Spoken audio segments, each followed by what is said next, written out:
Joining me now is the Titan FC flyweight and bantamweight champion who defends his 135-pound title against Gleidson DeJesus in the Titan FC 46 main event next weekend, November 17th. It is Jose Shorty Torres back on the program, first time in a while. Jose, how's it going?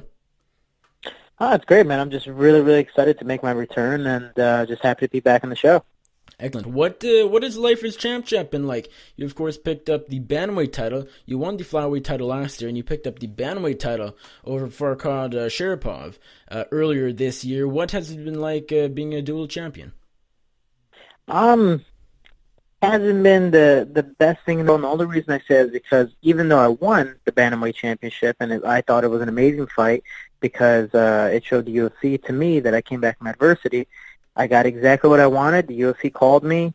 The problem was I broke my hand and tore my MCL immediately in the first round during the fight, and then I had to prevail and come back 4 more rounds with that. And sadly, I had a 4-month layoff. So even though the UFC called me 4 times, I couldn't bump up and I couldn't take the opportunity that I believe I rightfully deserved. So I wanted to really prove not just the UFC but to myself that I'm back 100%. And I'm even a much more improved Shorty, maybe an inch taller, and I'm excited to show why I am the champ and why I deserve to be in the UFC.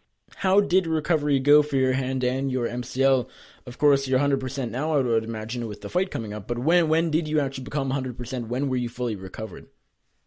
Everything, during the recovery, this is my first ever real big injury. I've never had surgery before. I've never officially confirmed that I've broken bones, even though I'm pretty sure I've broken plenty of bones in my life before. Small bones, but, I broke my hand, tore my MCL, and after surgery, I had to, do nothing but rehab, making sure that I can make this again, open my hand, close my hand, move my fingers, and then my MCL, making sure that I can walk straight, eventually jog, run, and keep the balance on both sides. So I spent pretty much a month and a half down at M3 Muscle Motion Mastery, where I was doing neural reset therapy and doing a lot of things in my body where I'm not just strengthening my knee, strengthening the muscles in my hand and my forearms, but my whole body. So it was really cool to really just do rehab. It was kind of nice to relax, but this rehab was so intense. It was in a sense like I never left the sport at all. I just wasn't getting punched in the face. But finally being able to be back, I was actually able to start punching in September. And, I took a month to myself, training back at home. And then eventually I went 100% with TJ Dillashaw, Juan Archuleta, Cub Swanson, helping everyone get ready for their fights. And, it was a rude awakening because there is such a thing as ring rust. It doesn't – My coach used to tell me back in high school where, everyone would just do whatever in the summer, and there were all these wrestling tournaments, and I was the only one that would do the wrestling tournaments so I can get better. My coach used to tell me, you don't stay the same. You either get better or you get worse. And so for me, finally going back to MMA and training with, the current and new bantamweight UFC champion, TJ Dillashaw, I had a rude awakening of, oh, yeah, I forgot there's takedowns. Oh, man, it's a whole different sport than, boxing with big gloves and everything. So I had to take it. Sadly, I went 0 to 100 very fast, and I had to adapt really quickly. And because of that, I think every single week I was there in California helping TJ get ready for his fight. I got better and better, and I believe I'm a brand new Jose Shorty Torres, and I'm actually just really excited to make a spectacle November 17th.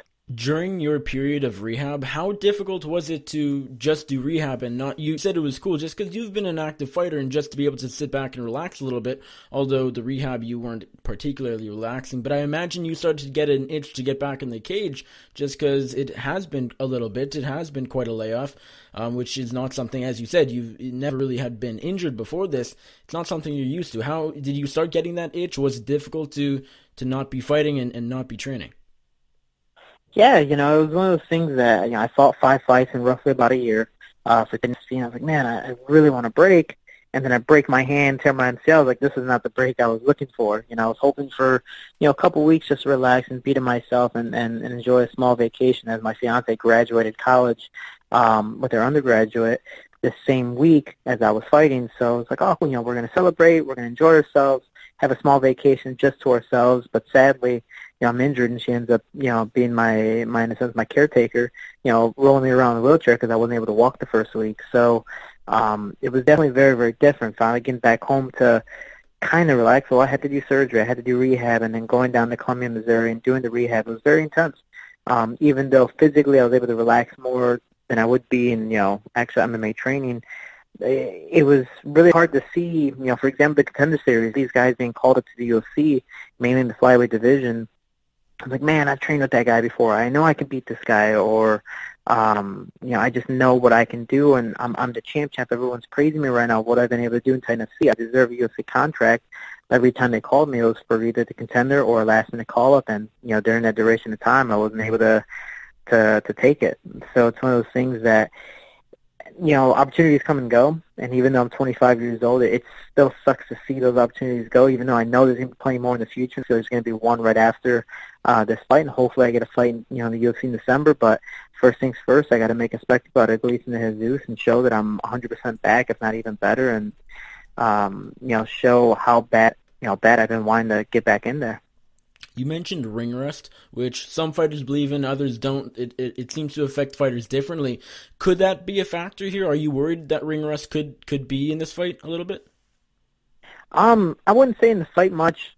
I'm not too worried. As long as I don't break any bones again, I'm perfectly fine. It's more the fact that, when you do something for so long and then take a huge break, yeah, you still have that mental aspect, you still have the mental capacity, you still have the knowledge. But when you jump back in there, you're just not physically used to it. So you're getting drained, you're tired, you're exhausted.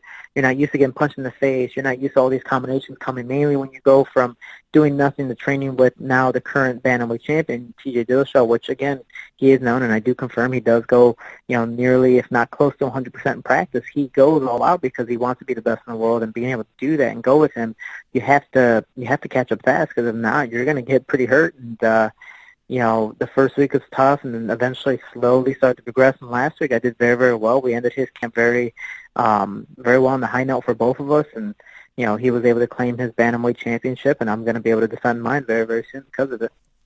Now, where are you training right now? I know you primarily fight, or at least in the past you fought out of Chicago, and you were also doing work at Team Muscle Farm, Team Elevation in Denver, but from what they said, Muscle Farm, I guess, is moving out of Denver, and that sort of team kind of fell apart. Firstly, can you clear what exactly happened up with that team, and are you still training with them at all? Because I remember you were, as you said, you were training with Dillashaw there a little bit. I remember you were hanging out with Curtis Blades.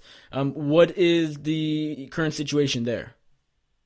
I don't know if there's actually even a Team Elevation anymore. It might be temporarily, dismantled or not.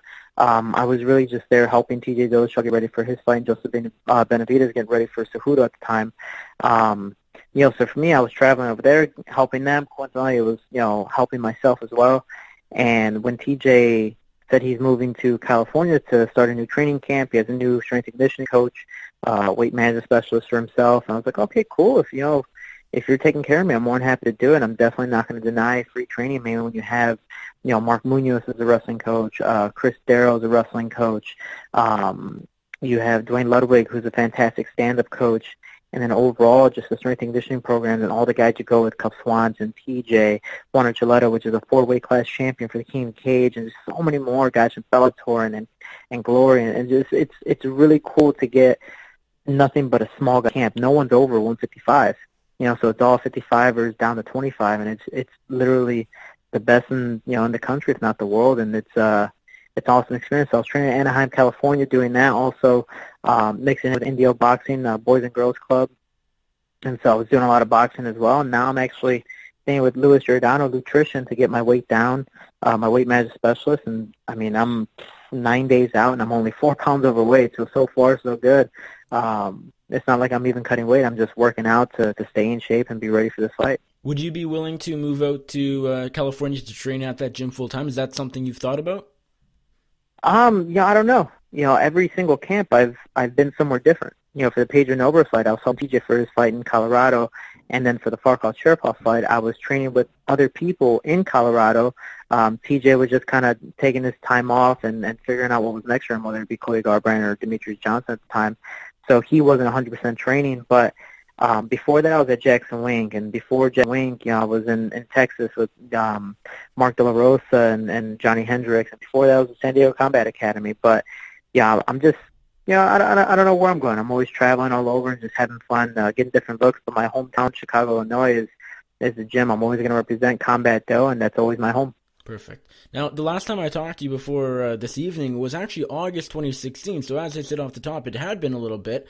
If you had asked me then, a year from then, a year and a few months from then, from August 2016, is Jose Shorty Torres a UFC fighter? I would have said, without any doubt, yes. And here we are talking about an upcoming Titan FC title defense. And of course, as you mentioned earlier in this interview, you had some opportunities on the Contender series, but you were not able to accept that because of the torn MCL and the broken hand in your last fight against Sharapov. How frustrating had that been? Because it seems like we're in a period of time right now where not many fighters are actually getting signed.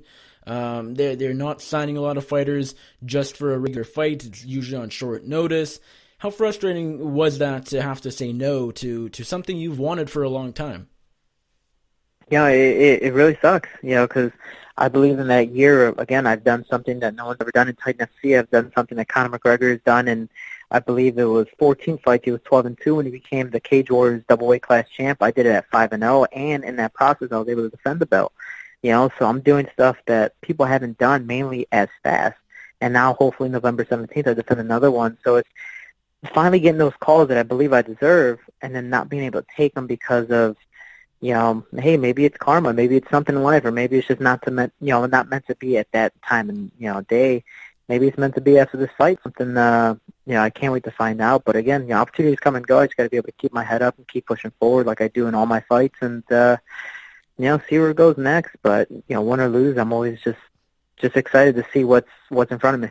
And very recently, you told James Lynch at Flow Combat that you were actually also, aside with the Contender Series fights, you were also offered a direct call up to the UFC. You were offered Justin Scoggins, who is a fairly high-level flyweight contender right now in the UFC. Where was that supposed to happen? That one I actually don't know where it was supposed to happen. From what I recall, it was supposed to be a very, very short notice fight. I believe he just lost, I think it was his third fight in a row or second fight in a row, and they were looking to just get him back in there, to see if he was still ready for new competition. They're like, hey, Shorty, we need a last-minute guy. You've been complaining to us that you want to fight.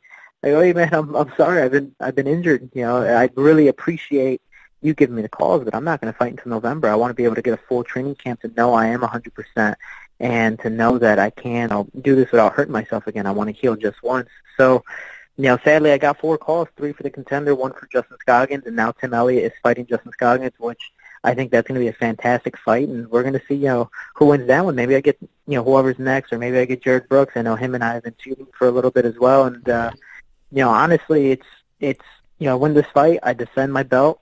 And I showed that I'm not just a champion, but I'm a dominant champion. I was able to defend my belt against a guy who was 18-2, win another belt against a guy who was 17-7, and now hopefully defend the belt against a man who's 7-2 and the number 1 contender in Titan FC. And, for me, I'm trying to show people that I'm not shying away from any type of battle. I could have easily went down to 25 and fought another small guy, but I'm bumping a weight class that I probably shouldn't be at right now, but I'm enjoying my life and enjoying whatever challenges are in front of me. When were you offered that Scoggins fight? Just because I'm trying to think, his last fight was against Yuta Sasaki. It was on that home Kohei card in Singapore in June. I'm trying to think, maybe it wasn't that. That's pretty close to your last fight. What month? Do you remember what month you were offered that fight? It'd probably be in August Okay. or late July, but it more than likely would have been set for an August card. And you said earlier that you're hoping after this fight, UFC in December. I think that's what you said anyways, correct? You would like, after this fight, UFC by the end of the year before 2018 is what you're going for? Yeah, I think the best card would be December 30th. No one is slated as the main event. No one's actually slated on the card from what I know. It is the Las Vegas card, and I think it's a nice card to where if I am, decently banged up, I have 2 weeks to recover, and then I have a full month to make sure my weight's down, my weight's correct, and I still have another training camp to go straight into it. If they want me for December 2nd card, then hey, so be it. But I prefer sometime in December. Plus, for me, I am very, very prideful. I said last year in 2016 as my 2017 New Year's resolution that I will be in the UFC, and that's something I still, am trying to seek out. And December is my last chance to do it. Just want to quickly correct you. There are actually some fights announced for that card at the end of the year, but no main event, so you were right on that. But Khabib Barboza's on that card. There's a number of good matchups. Yeah, and that'd be awesome. I guess that's something that the UFC has to, update on their app, but it's one of those things that I've been looking constantly for, fights for every single. I think there's a fight every single week in December, and I'm looking at it, and I'm like, I don't see many 25ers. I see a little more 35ers, but I'm more than happy to take any last-minute fight at 25 and or 35. I prefer 25, but if 35 is the way to get me in, then hey, man, so be it. I'm not afraid of any type of challenge, and I'm always ready to put on a show. Long term, of course, as you're the flyweight and bantamweight champion at Titan, but long term, is it fair to say that you will probably be a flyweight once you move on from Titan? No disrespect to them, they've seemed to treated you well, but eventually you're going to move on to bigger and better things, the UFC. Flyweight will be your home, correct?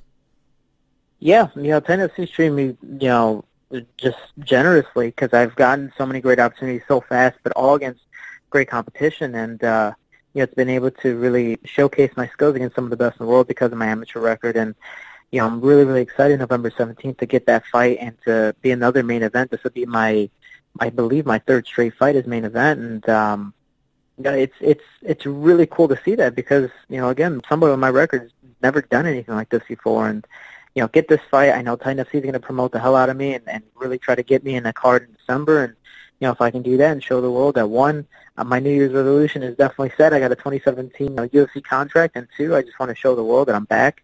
And I'm really, really excited to dominate the flyweight division and bring that excitement that everyone is really missing and looking forward to. When you were unfortunately forced to turn down all of these fight offers, Scoggins and also the Contender series, did the matchmakers at all sort of give you a message saying, we'll try again when you're healthy, let us know? I mean, so I know they have so many fighters to worry about and you're not, number one priority or whatever, but, did they say anything like that? And the reason I'm asking is just because sometimes it seems like fighters turning down fights is almost the key to never getting a call again, or I feel like we've heard stories in the past where if you don't sort of almost do what the matchmakers want, good luck in the future, and no matter what the reason, even if you're injured, sometimes they're just, and when you turn down a fight, you keep going lower and lower on the list of priorities.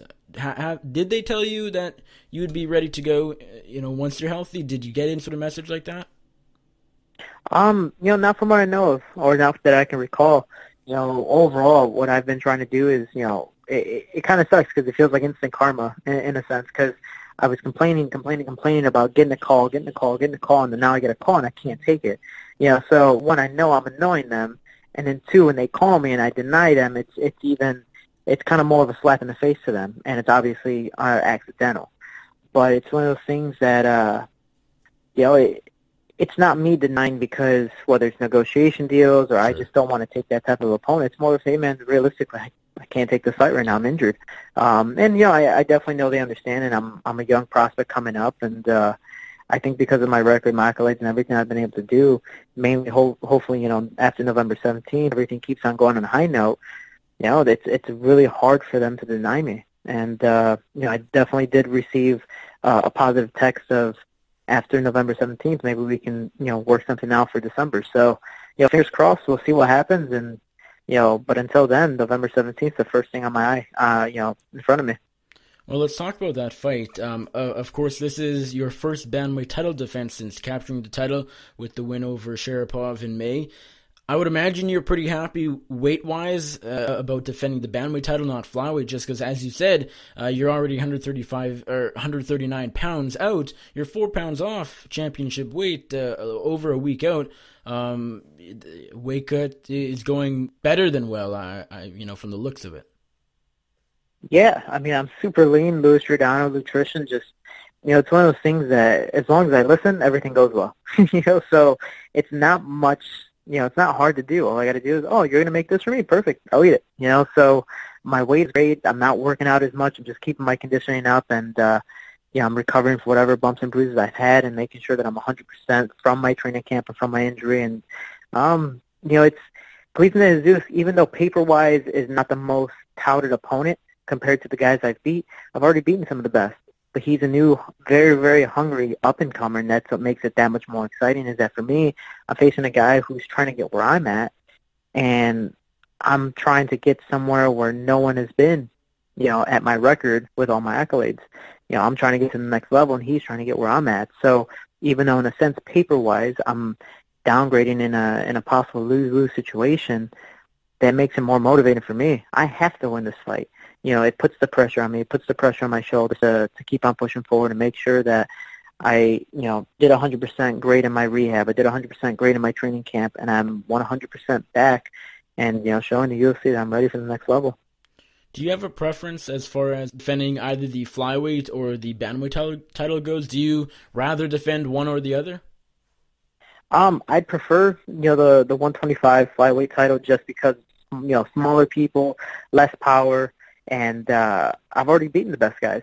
Pedro Nobro was 18-2, and, Farkal Sharipov, at least at bantamweight, was 17-7. Those guys had easily the biggest records. One of them being a UFC veteran and one of them beating plenty of UFC veterans. So I've already done the hard work. Now it's just facing whoever's in front of me, which are very, very hungry people, but I don't believe any of the guys that are in Titan as of now are compared to some of the guys I fought. Definitely paperwork-wise, it'd be much different when we fought, but, for me, I'm trying to prove that there's a reason why I am, so-called champ, and I've already defended one belt, time to defend the next and show that I am a dominant champion, not just at flyweight but bantamweight, but in the UFC, that's something I want to do, is stick at flyweight for as long as possible, accomplish all my goals in the flyweight division, and then see what happens next in the bantamweight division. Are you Titan's biggest star right now, do you think? I 100% believe so. I believe I'm their poster boy. I mean, the last 3 fights, I've been the main event. The fight before that, I was a co-main event. I went from being the very first fight on the card to the second fight to the co-main and then the main event every single time.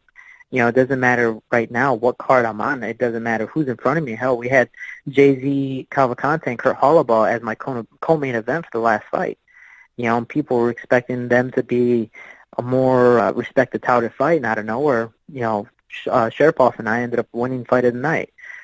So it's really cool to see that I'm headlining over some really, really respectable names. Kurt Holloway being a UFC veteran and now being back in the UFC, and Jose Cavalcante being, a dream champion, a guy who's fought all over the country, all over the world, and it's, again, it's really cool to be right now only 5-0, headlining over some fantastic veteran fighters.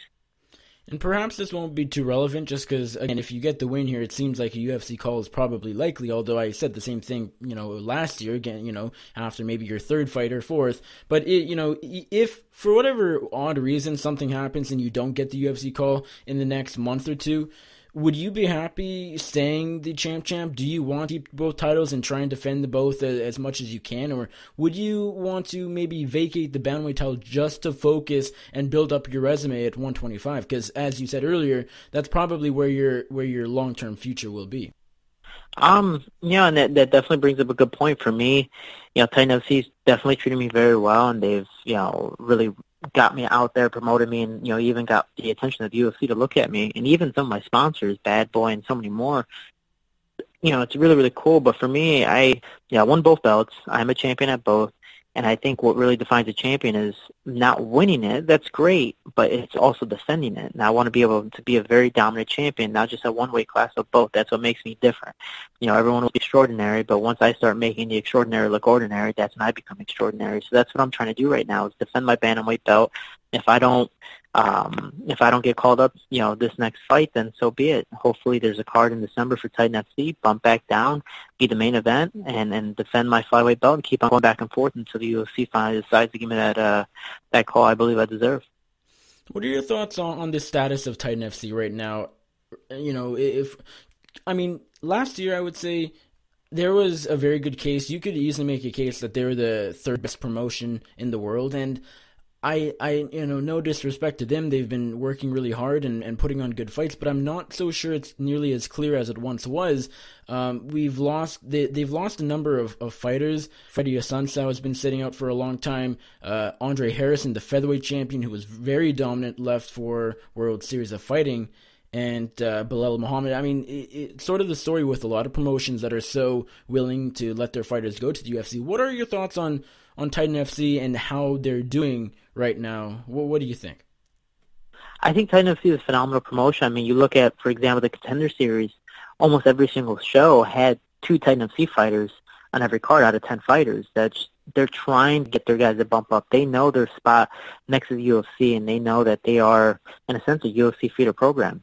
They're guys that, build back up UFC veterans like Kurt Holobaugh, or trying to bring up prospects like myself. And I mean, you look at Bilal Muhammad, you look at Kurt Holobaugh, who's got called up and was dominating in the Contender Series, and I believe he's fighting somewhat soon. But you look at Bilal Muhammad, who I believe who has 4 fights right now, and who's fought some very, very high-level guys. There's so many guys from Tennessee that have called up. I'm just one of them that hasn't been officially yet. But it's a phenomenal promotion, one on UFC Fight Pass, so it's shown worldwide and showed on replay. It's a local promotion in Florida that brings guys from Brazil, brings guys from around the country and around the world. That's the biggest thing about Titan is even though right now they're stationed in Florida, they're bringing guys from all over the world, from Brazil, from Costa Rica, Mexico, myself from Chicago, and it's a really, really cool thing. So I'm excited to be the main event again, and they're easily, I can say this 100%. Lex McMahon and Jeff Aronson make those calls right after you fight. They're making the calls to McMahon or Sean Shelby and Dana White, going, "Hey, this is the guy you need to sign." When I knocked out Patron over 86 seconds, that's even on film of Lex McMahon texting Dana White right behind my back, and even announcing that, "Hey, I'm texting Dana right now because you deserve to be in the UFC." Awesome. Well, Jose, thank you as always for the time. It's much appreciated. Last question for you. The bantamweight gold on the line November 17th in the Titan FC 46 main event. You're taking on Gleidson DeJesus. How do you get the job done? I get the job done second round TKO. I don't see it going past that. He's a phenomenal opponent. I know he's hungry. I know he's definitely training, his butt off, but he's not at my level. He might be taller than me, he might be bigger than me, but he's not at my level, and I'm going to show why on November 17th live on UFC Fight Pass for Titan FC 46. Awesome. Shorty, thank you as always for the time. It is much, much appreciated. Before I let you go, let my audience know where they can find you on social media, and if there's anybody you'd like to thank or give a shout out to, the floor is yours.